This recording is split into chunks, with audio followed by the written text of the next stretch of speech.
So, Mafia 3, eh?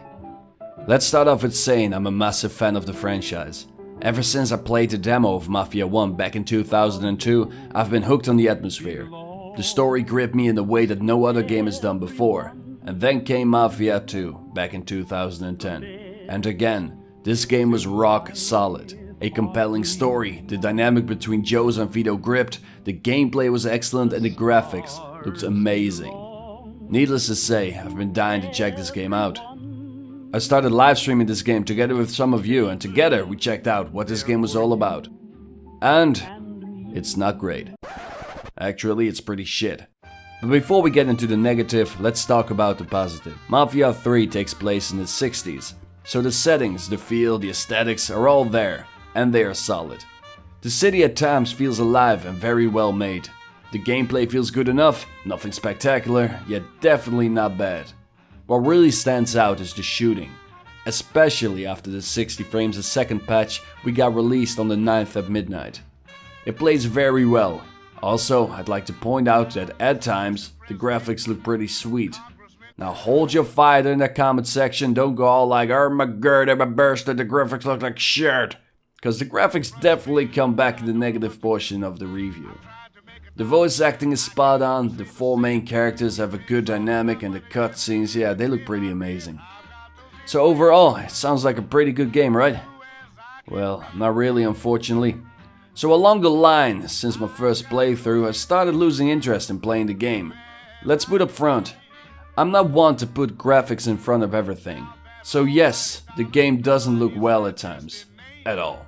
The skybox is crap, the rain looks like you're getting hammered by pixels, it looks washed out, and at times the game looks too bright as well. And if you adjust that brightness to make it less bright, you can't see anything at night. So you're probably going, but Berser, you said that the graphics look good.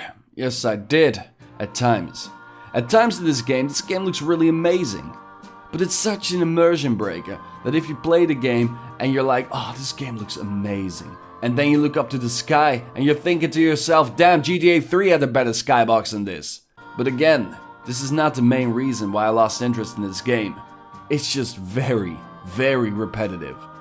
All you do in Mafia 3 is you go to a district, kill a couple of guys, destroy some stuff, kill a big bad guy and assign the district to one of your 3 companions. And after that, you go to a district, kill a couple of guys, destroy their stuff, kill a big bad guy and assign...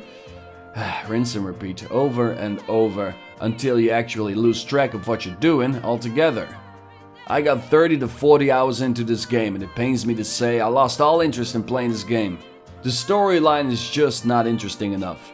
It follows a classic revenge plot, you've been done wrong by some mobsters and together with your posse, who also been wronged by the same guy, you're aiming to take him down. So needless to say, this is not a very compelling or original story. The repetitive nature of this game doesn't make this any better.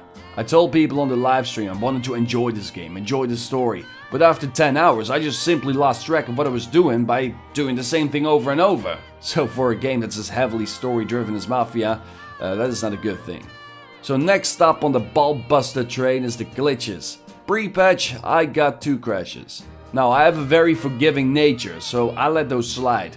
Restarted the game, hopped back into it, and it all was fine for a while. But after the patch is when things turned really sour. I started getting more crashes, especially when I tried alt-tabbing out, and the most vicious of all bugs were when road.exe stopped working, 8 times in a row. I just fell through the ground, I had to recache the game in the Steam library, and after that it worked again. Sort of, I still got a few crashes after that, and I basically just decided to stop playing. So next up, I'd like to address some of the recommended requirements. An i7 3.4 GHz, a GTX 1060. For this? Before the game launched, I took it for granted. I thought to myself, well, if this game is gonna look absolutely mind-blowing, fair enough. But this game is just extremely poorly optimized. People meeting those recommended specs are still getting terrible frames a second. And again, for this? So, I'm just gonna end this review. I feel extremely sad. It seems like we've all entered the era of unfinished games. Developers are resorting to patches nowadays to try and pick up the pieces after launch, and in a way, I get it. Now let's put up front, I'm not a game industry expert by all means. Go check out Total Biscuit or Angry Joe for that matter. But it feels like publishers are just slapping developers around to release the game faster.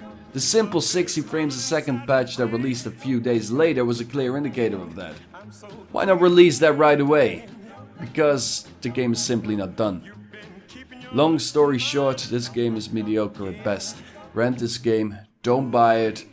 Me and my wallet feel violated once again. Thank you for watching.